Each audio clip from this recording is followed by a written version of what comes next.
بہت سارے لوگ یہ سمجھتے ہیں کہ مذہب ایک عبادت کرنے کا اچھا طریقہ ہے،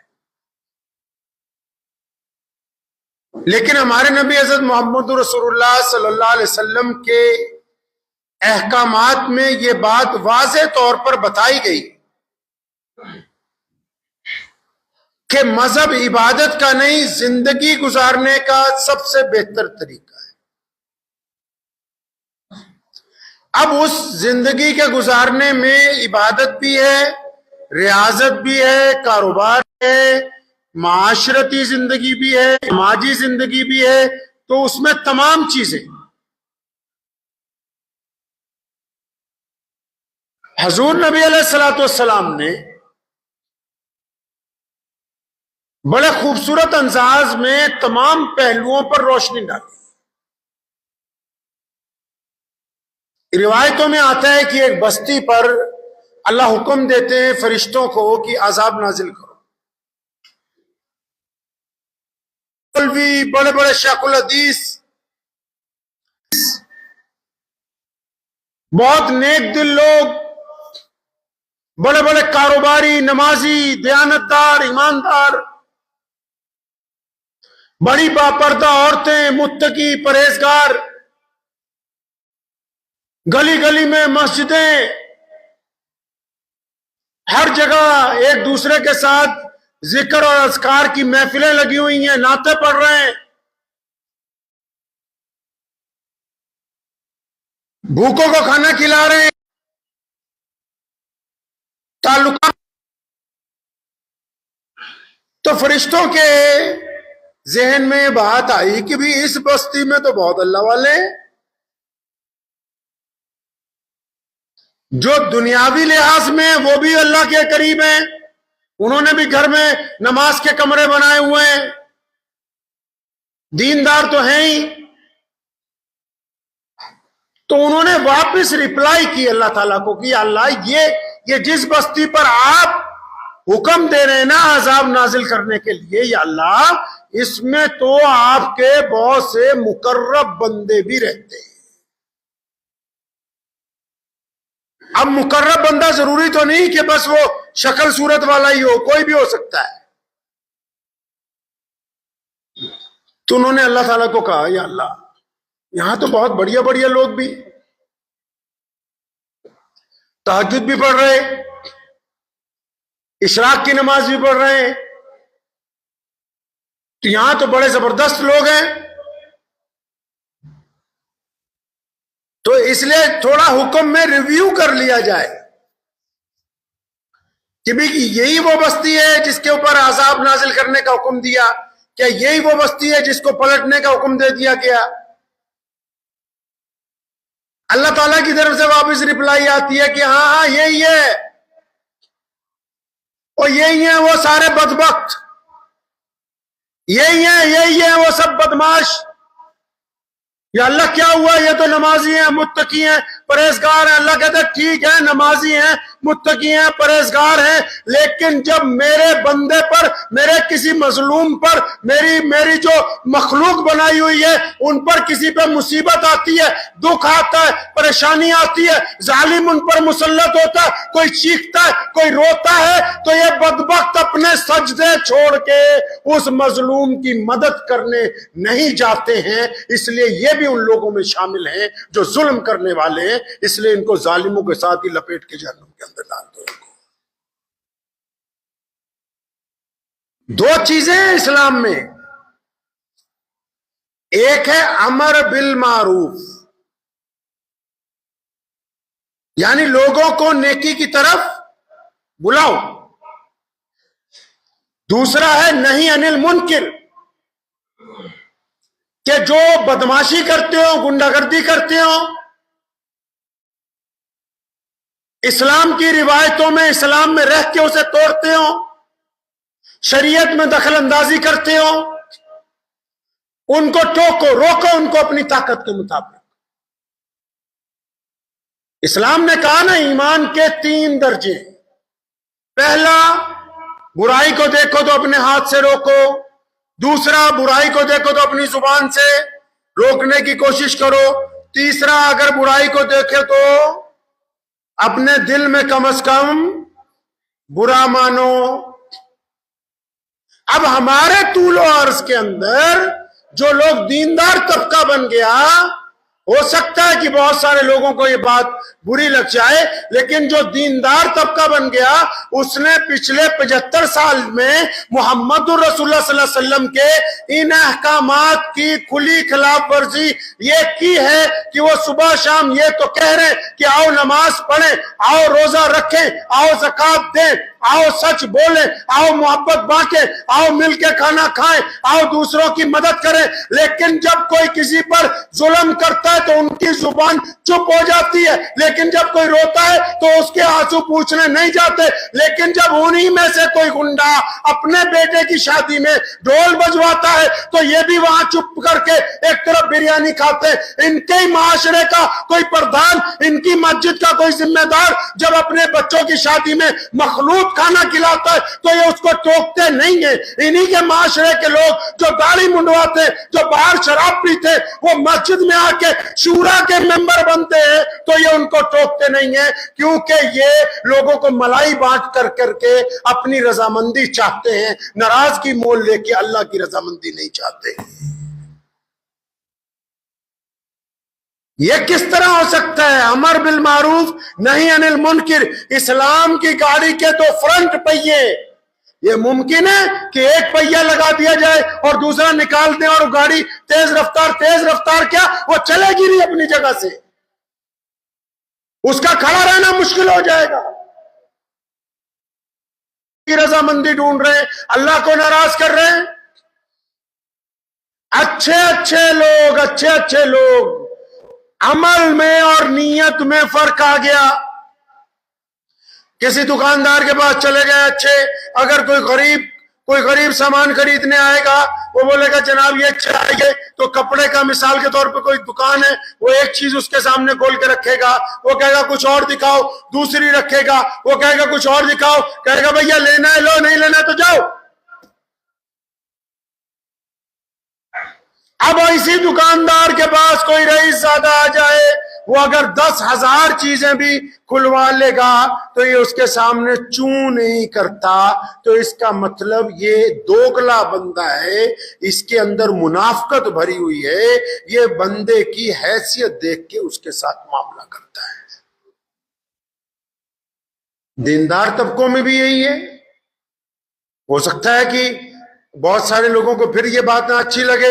اب دیندار طبقوں میں بھی اگر جب دسترخوان پہ بیٹھتے ہیں تو بڑے مولانا صاحب کو، پیر صاحب کو، پردھان جی کو یہ فکر ہے کہ بھئی جو خاص کے چودھری ہیں وہ آ جائیں. کوئی غریب اگر ان کے ساتھ بیٹھ جائے گا اس کو بولے ذرا تو اٹھ جا، یہاں فلاں چودھری صاحب کو بٹھانا ہے. محمد الرسول اللہ صلی اللہ علیہ وسلم بیٹھے ہوئے ہیں، کفار مکہ آئے، صحابہ بیٹھے، غریب صحابہ بیٹھے، مسکین صحابہ بیٹھے، اور انہوں نے کفار مکہ نے آ کے بیٹھنا شروع کیا. اور جب ان صحابہ کو پیچھے ہٹنا تھا اللہ نے جبرائیل کو بھیج دیا، اے میرے پیارے محبوب ان چودھریوں کو مت دیکھو، ان کی کوئی حیثیت نہیں ان کے مقابلے میں جو پہلے سے تمہاری مجلس کے اندر بیٹھے ہوئے. دیندار طبقہ اسلام کی بنیادی اصولوں سے کھلواڑ کر رہا ہے. یہ بات اب طے کون کرے گا کہ کس صف میں کون کھڑا ہوگا؟ محمد رسول اللہ صلی اللہ علیہ وسلم بتا چکے، جو پہلے آئے گا وہ پہلے کھڑا ہوگا، جو بعد میں آئے گا وہ پیچھے کھڑا ہوگا. اللہ تبارک و تعالیٰ نے شریعت میں اسلام کے ماننے والوں پر یہ پابندی لگا دی کہ جب تم لوگوں کو نیکی کی طرف بلاؤ گے تو ان کو گناہوں سے روکنا تمہاری ذمہ داری ہے. آج اگر کوئی باپ اپنے بیٹے کو اس لیے گناہ سے نہیں روکتا کہ میرا بیٹا مجھ سے ناراض ہو جائے گا تو باپ زیادہ گنہگار ہے.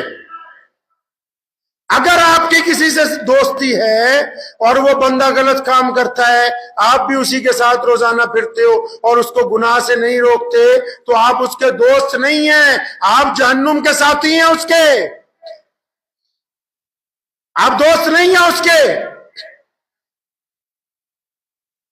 اگر دوست ہوتے تو اس کو روکتے نہیں؟ محمد رسول اللہ صلی اللہ علیہ وسلم نے کہا نہیں اپنے بھائی کی مدد کرو چاہے وہ مظلوم ہو یا ظالم؟ صحابہ حیران رہ گئے، یا رسول اللہ صلی اللہ علیہ وسلم مظلوم کی مدد تو سمجھ میں آتی ہے، غریب کی مدد سمجھ میں آتی ہے، کوئی گر گیا اس کو اٹھانے کی بات سمجھ میں آتی ہے، کوئی روتا ہو اس کو ہنسانے کی بات سمجھ میں آتی ہے، کوئی پریشان ہو اس کو دلاسا دینے کی بات سمجھ میں آتی ہے۔ یا رسول اللہ اگر کوئی بھائی ظلم کرتا ہو، کسی کو مار رہا ہو، کسی کی جگہ ہتھیار ہو، کسی کے ساتھ بدتمیزی کر رہا ہو، کسی کا دل توڑ رہا ہو، یا اللہ یا رسول اللہ صلی اللہ علیہ وسلم اس کی مدد کیسے کریں؟ کریم رسول صلی اللہ علیہ وسلم نے فرمایا ارے اس کی بھی تو مدد کرو، جا کے اس کے اس ہاتھ کو پکڑ لو جس سے وہ ظلم کرتا ہے، اس کی اس زبان کو روک دو جس سے وہ لوگوں کے دلوں کو توڑتا ہے، اس کے ان بڑھتے ہوئے قدموں کے آگے دیوار بن کے کھڑے ہو جاؤ جو گناہ کی طرف جا رہے ہیں، کیونکہ تم اس کے دوست ہو، اس ظالم کو بھی روکنا تمہارے اندر اس کی ذمہ داری بنتی ہے۔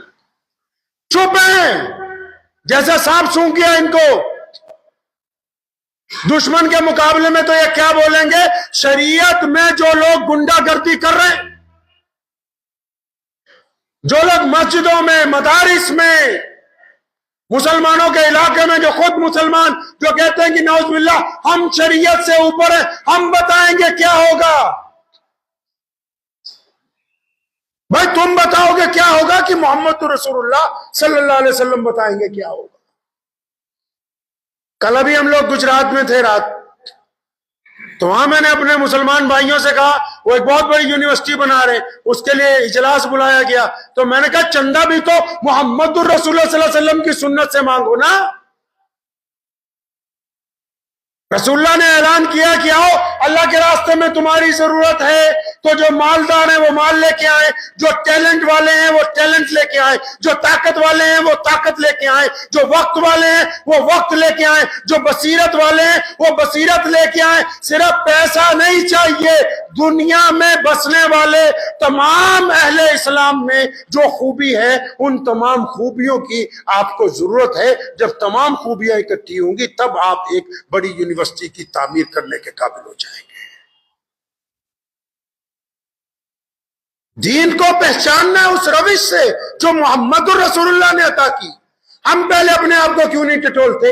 آپ کے دل میں اگر یہ بات آتی ہے نا، بار بار کہتے ہیں کہ دل اور نیت کی، دل اور معاملات کی، دل اور عادتوں کی منافقت کو بدل لو مسلمانوں۔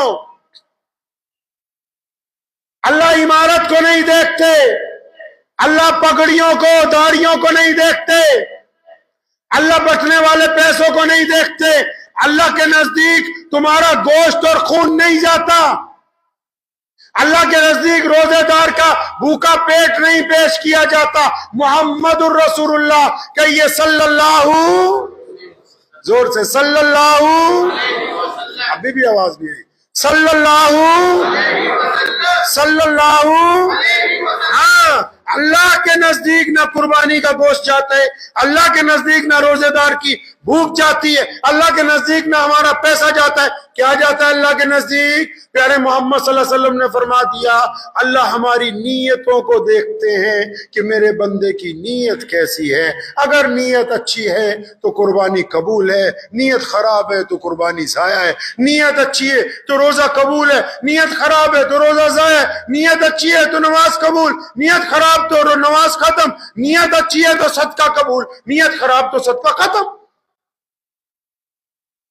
تو یہ جو مزاج میں دوگلا پن ہے، جو منافقت ہے مزاج کے اندر، اندازہ لگائیے۔ ابھی میں صبح ہی آج ایک واقعہ پڑھ رہا تھا، تو ایک بزرگ تھے، تو وہ جا رہے تھے تو پاس سے ایک عورت گزری جو کاروبار کرتی تھی، تو انہوں نے اس کی اصلاح کے لیے کہا کہ اس کام کو چھوڑ دو۔ تو اس عورت نے آگے سے کیا کیا، اس نے ترس جواب دیا، کہنے لگی جو میرا کام ہے وہ تو میری شکل صورت سے نظر آ رہا ہے، تو کیا جو تمہاری حقیقت ہے وہ تمہاری شکل صورت سے میل کھاتی ہے؟ جو آپ کی حقیقت ہے وہ آپ کی شکل صورت سے میل کھاتی ہے؟ شکل سے تو آپ اچھے لگتے ہیں لیکن اندر برادری بات کی غیبت بھری ہوئی ہے۔ شکل سے آپ اچھے لگتے ہیں، اندر پیسے کا ہرس بھرا ہوا ہے۔ شکل سے آپ اچھے لگتے ہیں، اندر بھائیوں کی دشمنی بھری ہوئی ہے۔ آپ شکل سے اچھے لگتے ہیں، اندر سے دوسرے مذہب کے لیے آپ دل کے اندر اپنے کوڈ رکھتے ہیں. شکل سے آپ لگتا ہے کہ بہت بڑھیا آدمی ہے، لیکن جب بولتے ہو تو دوسروں کے دلوں کو توڑ دیتے ہو، جب بولتے ہو تو دوسروں کو ذلیل کرنے کے علاوہ کچھ کہتے نہیں ہو. تو اس کا مطلب آپ کا دل اور ہے، آپ کی شکل اور ہے. یہ دونوں جب تک ایک جیسے نہیں ہو جاتے. اللہ کو کون سی چیزیں پسند ہے بتا بھائی؟ اللہ تو خیر کائنات کے مالک ہیں، اپنی بات کرتے ہیں. ہمیں کون سی چیزیں پسند ہیں؟ دودھ چاہیے تو اصلی، گھی چاہیے تو اصلی، گاڑی چاہیے تو اوریجنل کمپنی کی، موبائل چاہیے تو وہ بھی اوریجنل کمپنی کا، کپڑے چاہیے تو برانڈڈ. تو اللہ تعالیٰ کیا بنا برانڈ والے دل کو پسند کر لے؟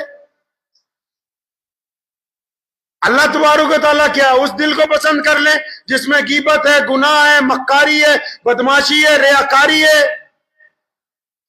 جو اوپر سے سجدہ کرتا ہے اندر سے لوگوں کی دشمنیاں پالتا ہے، جو گنہگار کو اس لیے گنہگار نہیں کہتا کہ میری برادری کا ہے، اور مظلوم کو اس لیے بدماش ثابت کرنا چاہتا ہے کہ یہ ہمارے مذہب کا نہیں ہے، ہماری برادری کا نہیں ہے. جو اس حد تک بے ایمان ہو ان کو نماز پڑھنے کا کوئی فائدہ ہونے والا نہیں ہے. یہ نہ سوچئے آپ کہ آپ نیکی کی طرف بلائیں گے اللہ آپ سے راضی ہو جائے گا. نہیں، دل کی تختی پر لکھ کے لے جاؤ. اگر آپ اپنوں کو گناہوں سے نہیں ٹوکتے، اگر آپ ہمت رکھنے کے باوجود گناہ کے سامنے دیوار بن کر نہیں کھڑے ہوتے، اگر آپ روتے ہوئے کہ آنسو نہیں پہنچتے، اگر آپ ظالم کے پنجے میں پنجہ نہیں پھنساتے کہ رک جا میں موجود ہوں یہاں، محمد الرسول اللہ صلی اللہ علیہ وسلم کا غلام ہوں، تو پھر یہ ضمیر مردہ ہے. مردہ لوگ اگر چلتے پھرتے بھی رہیں تو اللہ کے نزدیک وہ زندہ لوگوں کے اندر شامل ہونے والے نہیں ہیں. تو زندہ لاش ہے نا وجود، بچھے من کی لاش، کہ اس کو پتا سب کو ہے کہ ہم کہاں کہاں منافقت کر رہے ہیں، لیکن اپنی ضد پر اڑے ہوئے ہیں، حق دھرمی کے اوپر اڑے ہوئے ہیں. ہم برادری واد نے ہمیں روک رکھا ہے، ہم نے جھوٹا یہ کہہ رکھا ہے کہ ہم تو کٹر ہیں اپنے مذہب میں، تسلی دینے کے لیے اپنے آپ کو 10 باتیں بنا رکھی.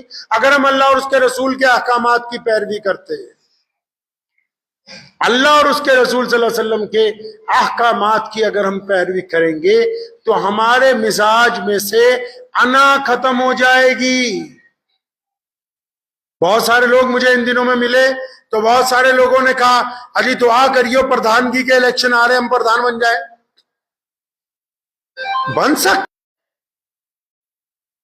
قرآن نے کہا نا کہ اگر کوئی تمہارے پاس خبر لے کے آئے تو اس کی خبر سن کے کسی پہ حملہ نہیں کرنا، پہلے خبر لانے والے کی تصدیق کرو کہ یہ جو مجھے چگلی کر رہا ہے اس کا کردار کیسا ہے، یہ معاشرے میں کیسا ہے. سارا محلہ کہتا ہے کہ بے ایمان ہے، بدمعاش ہے، شرابی ہے، اور وہ تمہارے کان میں آ کے کہتا ہے کہ تمہارا بھائی تمہارا دشمن ہے، اور تم اس بدمعاش کی بات سن کے اپنے بھائی کو لڑنا چاہتے ہو. پہلے یہ تو دیکھو جو تمہیں خبر پہنچانے والا ہے اس کا کردار کیسا ہے. ہولے نہیں بنیے، آپ کے پاس محمد الرسول ہے. تو اگر ہمارے کپڑے پاک ہیں تو نیت پاک ہونی چاہیے کہ نہیں ہونی چاہیے بھائی؟ یہ جو جھوٹی انا میں ہم پھنسے ہوئے ہیں، جس انا کی وجہ سے ہم منافقت کا ڈھوگ رچ رہے ہیں ایک دوسرے کے سامنے، کل قیامت والے دن کوئی کسی کا ساتھ دینے والا نہیں ملے گا. تو اس لیے اللہ اور اس کے رسول صلی اللہ علیہ وسلم کی محبت کو فوقیت دیجیے. دیں گے انشاءاللہ اللہ اور اس کے رسول صلی اللہ علیہ وسلم کی محبت کو.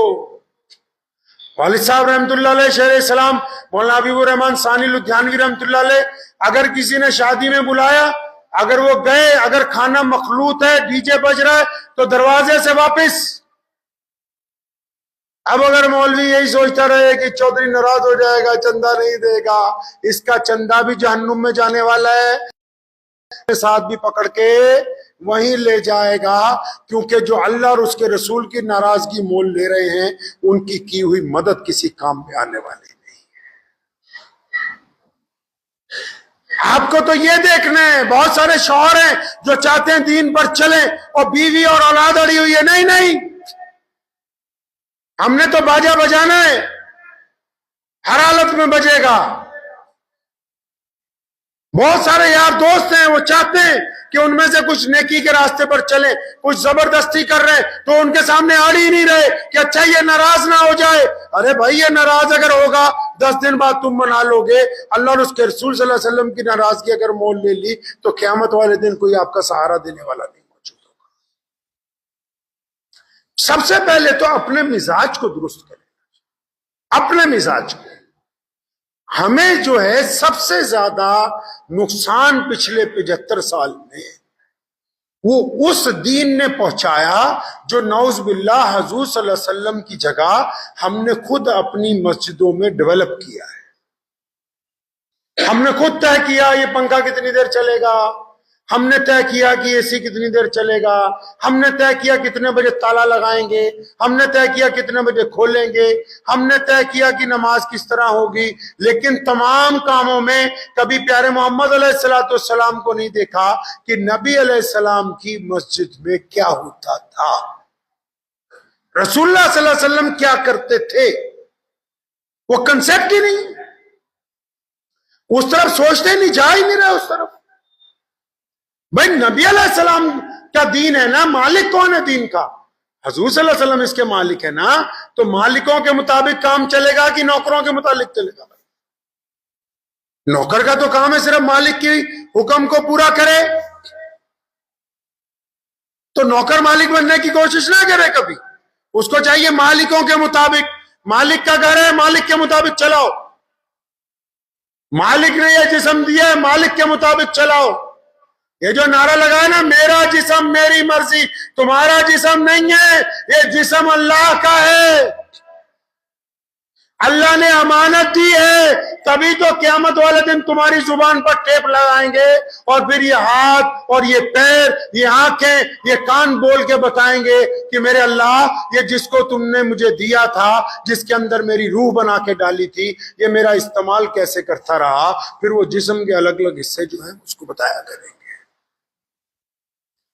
تو اس لیے اپنے دل کے اندر سے منافقت ختم کرنی ہے، خود تلاشنا ہے۔ یہ چھوڑ دیجئے یہ جو ہم نے اپنے آپ کو بزرگ سمجھتے ہیں جی ہم بہت اللہ والے ہیں، دین کے آئینے میں کھڑے ہو کے جب کبھی دیکھیں گے تب پتہ لگے گا کہ اللہ والے ہیں یا نہیں ہیں۔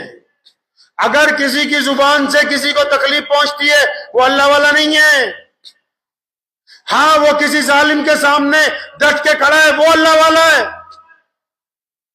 غریب کو دیکھ کے جو منہ بناتا ہے وہ اللہ والا نہیں ہے، جو رئیسوں کے ساتھ جپیاں ڈالتا ہو، مظلوم کا دسترخوان سے اٹھنے کا انتظار کرتا ہو، وہ اللہ والا نہیں ہے، وہ منافق ہے۔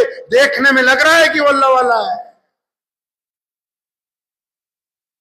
اپنے مزاج کو درست کریں، یہ مزاج آپ کو عزت اور ذلت کی طرف لے کے جائے گا، کیونکہ اللہ آپ کے مزاج کو دیکھ رہے ہیں۔ بار بار ہم دعا کر رہے ہیں یا اللہ یا اللہ یا اللہ ہماری سن لے، ہم مر گئے برباد ہو گئے یہ ہو گیا، اللہ تعالیٰ سن ہی نہیں رہا۔ کیوں؟ کیونکہ جو ہمارا معاشرے میں وتیرہ ہے لوگوں کے ساتھ، اس میں ہم غریب کے لیے ہمدردی نہیں رکھتے ہیں۔ پھر جو آپ غریب کے لیے چاہتے ہیں اللہ وہی آپ کے لیے چاہتا ہے۔ آپ اپنے ملازم کو، آپ اپنے ماتحت کو، آپ اپنے پڑوسی کو طاقت کے باوجود قطرہ قطرہ دینا چاہتے ہیں تو پیچھے سے بھی قطرہ قطرہ ہی موصول ہوگا۔ آپ دل کھول کے بانٹنا چاہتے ہیں تو اللہ کی طرف سے بھی اسی انداز سے آپ کے پاس مدد آئے گی۔